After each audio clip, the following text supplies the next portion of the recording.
que es el título, que no ha pasado el título. ¿Okay? Luego, dice que tengo en el punto 2 el tiempo probable, y el tiempo probable es el primer periodo. La preocupación que tenía la compañera sobre el tiempo disponible para desarrollar los contenidos. Dice que el tiempo probable es el primer periodo. Y cuando dice tiempo probable, no necesariamente es que si dice probable yo puedo durar más. La idea es que terminemos los contenidos en ese periodo.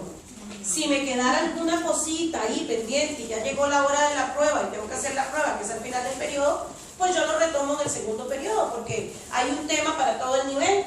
Todo el nivel de primer grado se va a trabajar mi familia, mi escuela, mi comunidad como parte del distrito. Es un solo tema. Entonces, si me quedara alguna cosita, yo continúo, justifico. Pero esa es una cosita que se puede quedar por ahí. Ya si yo me atraso un mes, ya eso es una cuestión administrativamente justificable. Una huelga, una incapacidad, algo así, ¿verdad? No es normal que yo me atrase un mes completo sin dar clases. O sea, durante 16 lecciones estuve poniendo en la crónica, no di clases por esto, no di clases por el otro. O sea, eso no es normal. ¿Verdad que no? No.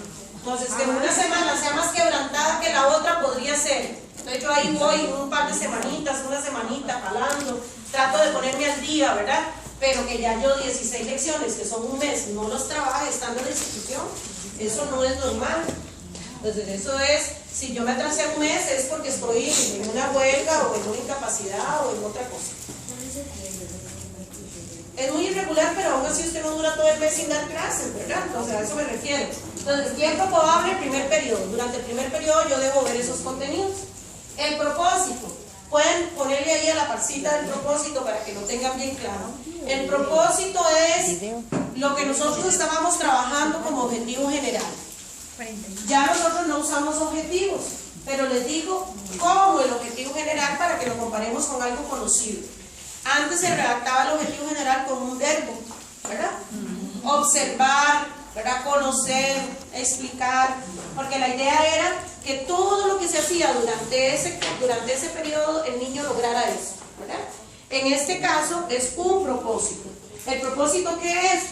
Y vean que ya no se redacta con verbo, sino que dice: esta unidad busca que los estudiantes desarrollen habilidades. O sea, ¿qué es lo que buscamos al final?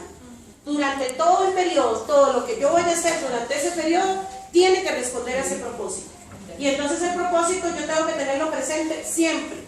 Cada vez que yo tomo mi planeamiento, cada vez que yo hago actividades en el aula, cada vez que yo redacto, cada vez que yo corrijo el planeamiento, tengo que tener presente lo que estoy buscando con el propósito. ¿Verdad? Okay. Esto debe aparecer en la unidad 6. Ok.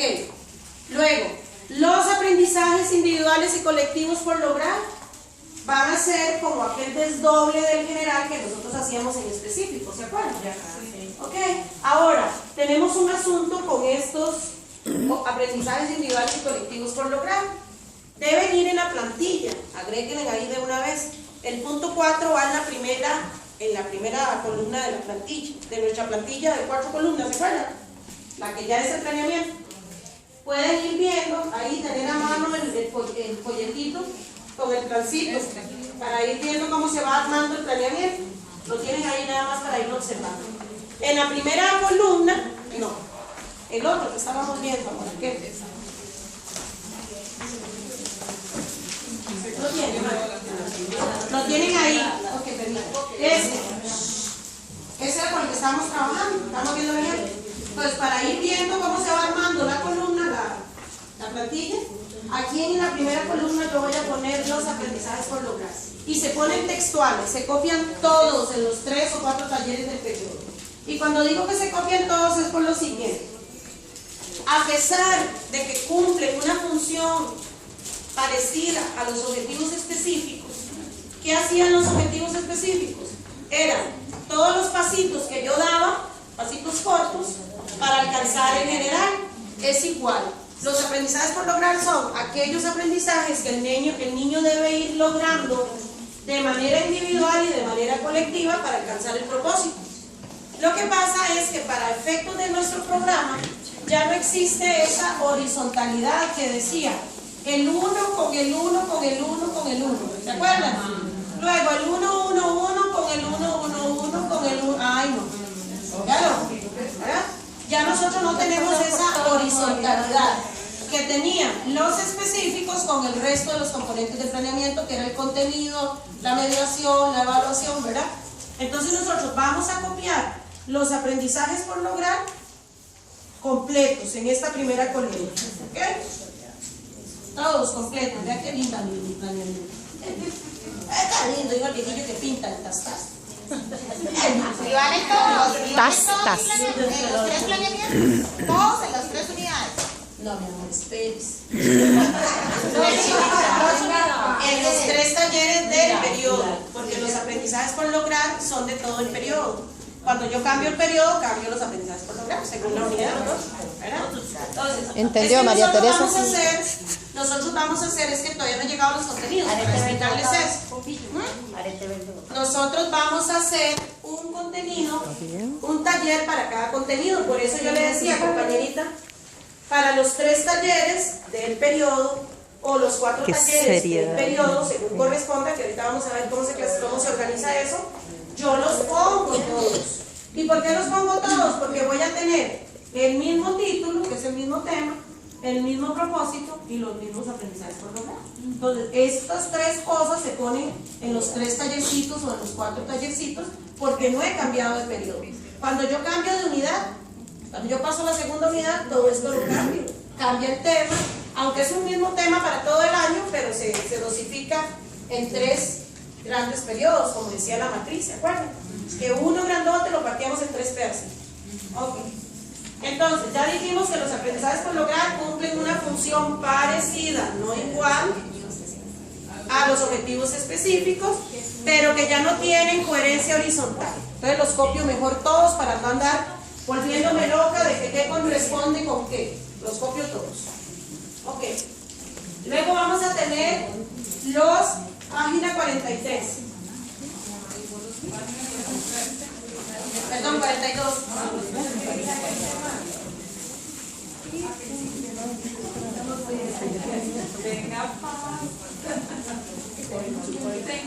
Ok, en la página 42 están los contenidos.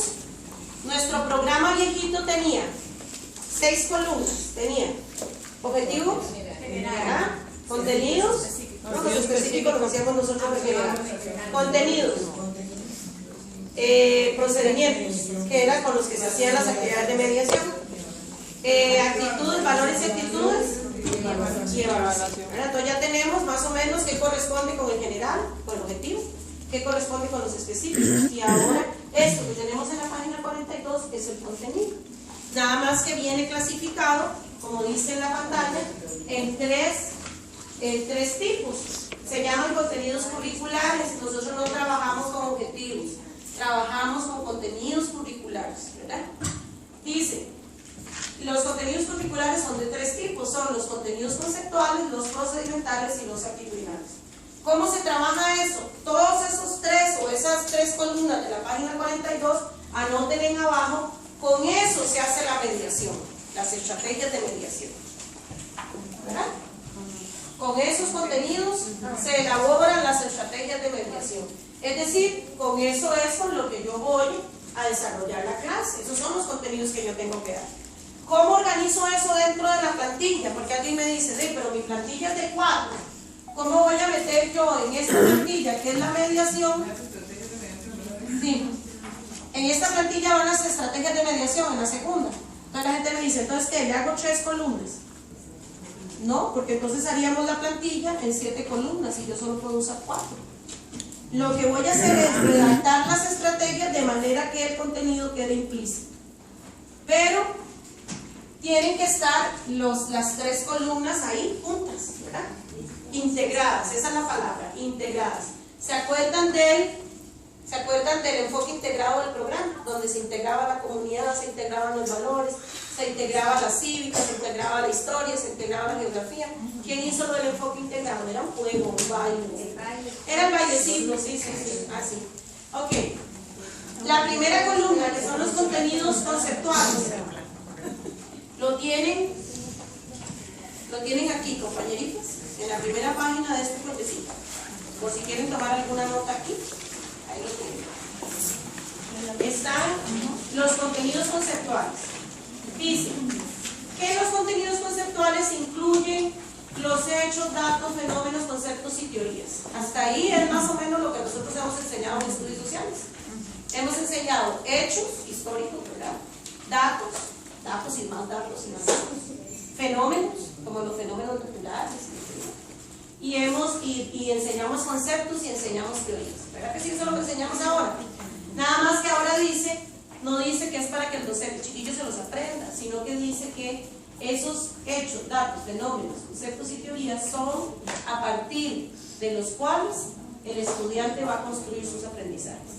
Es decir, que ahora el contenido se convierte en un vehículo mediante el cual el chiquito va a construir. Entonces yo voy a coger el contenido de las formas de relieve no para que él lo repita, sino para que a partir de ese contenido él construya el mapa, él localice las formas de relieve, él las caracterice, él las dibuje, él las distinga, ¿verdad?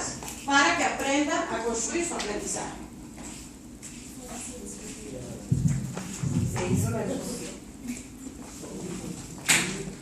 Ok.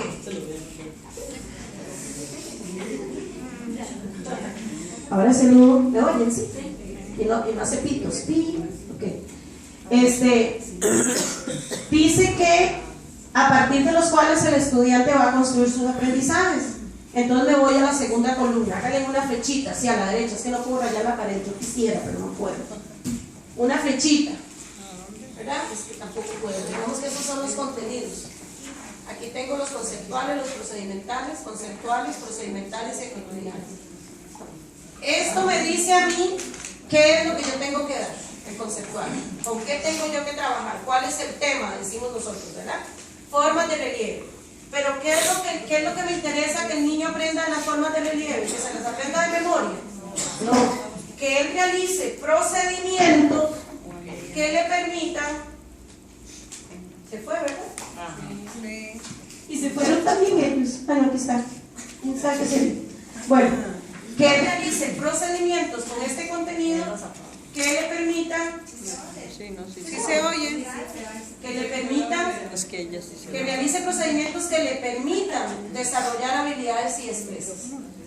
Este contenido. ¿Sí se fue? Sí, se fue. Sí, mi amor, pero es que yo no aguanto la garganta. Yo la estoy forzando mucho. Bueno, no, voy a ir a hacer otro recorrido y ya. Entonces, que estos contenidos le permitan a él desarrollar habilidades y destrezas. Y dice que son habilidades y destrezas y conductas, ¿verdad? Este teléfono suena así. No, pero dice habilidades y destrezas congruentes. Esa es una palabra muy importante, la tienen aquí en la segunda columna. Congruentes con el aprendizaje. Si yo estoy trabajando formas de relieve y yo necesito que ellos aprendan a ubicar, ¿con qué tengo que trabajar? Con mapa, ¿verdad? Ellos tienen que aprender a ubicarse en el territorio. Quiere decir que yo, los procedimientos que voy a poner a hacer al niño, que son los contenidos procedimentales, tienen que ser coherentes con el contenido. Porque si yo me pongo a enseñar la ubicación en el mapa, pero que lo hagan de memoria o nada más viendo, ellos no logran el aprendizaje. Es como la receta del arroz que yo les contaba, ¿verdad? No, ¿ves? Eso es lo que pasa. Sí, resulta que cuando uno aprende a hacer arroz, bueno, yo aprendí a hacer arroz en olla de aluminio y con fuego de leña, cuando realmente uno tenía que saber porque si no se le quemaba, ¿verdad? Pero alguien me dice, es que ahora con arrocera es muy fácil. Es cierto, depende del arrocero, se tiene que conocerla porque la mamá le puede decir a uno 1000 veces cómo se hace el arroz. Y usted lo puede tener escrito de memoria, lo puede tener escrito y repetirlo de memoria. Hasta que uno no se ponga a hacer el arroz y lo haga una vez, 2 veces, 3 veces, 4 veces, no aprende a hacerlo.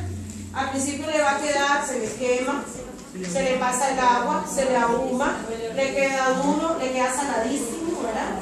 ¿Verdad que sí? Se le queman todos los olores, le tiene cosas como cuijen, ¿verdad? Con pintas negras y blancas. ¿Cuántas veces tengo que hacer yo la receta del arroz? Hacer el procedimiento para aprender. Muchísimas veces. Y todavía a veces, bueno, Los chefs dicen que depende del estado de ánimo. Imagínense nosotros el estado de ánimo que andamos y lo estamos todo el mundo, ¿verdad? Pero nosotros tenemos que hacer muchas veces una receta para que nos quede bien el producto. Entonces, es igual. ¿Cuántas veces el niño tiene que ubicar? Porque aquí dice, el contenido, ubicación y características generales de las formas de relieve de su provincia. Dice ubicación, entonces, ¿cuántas veces el niño va a ubicar hasta que aprende? Las necesarias. Las necesarias. Entonces, el contenido me permite a mí desarrollar los procedimientos. Y es el procedimiento el que me dice a mí qué es lo que yo logro. En el procedimental está el verbo. Vean el primer procedimental ahí en la segunda columna. Vean los procedimentales. La primera columna son contenidos. En la página 42. En la 42, en la segunda columna están los verbos. Bueno, ahí también hay un ejemplito abajo. Aquí ustedes tienen el ejemplo también. Dice reconocimiento. Entonces, ¿qué tiene que hacer un niño para reconocer? Y ustedes tienen ahí una taxonomía de Bloom en el folletito. Ahí, la página que sigue, segunda página. No, allá también está, pero aquí se los expliqué todo segundo para. Entonces, reconocimiento está en la primera columna, al final. Al final de la primera columna, ¿verdad? Antes, ¿ese por qué no tiene? No sabe. Lo llegó aquel día. La casa enferma de Sonia, la que estaba enferma, ¿cómo sigue? Su folleto,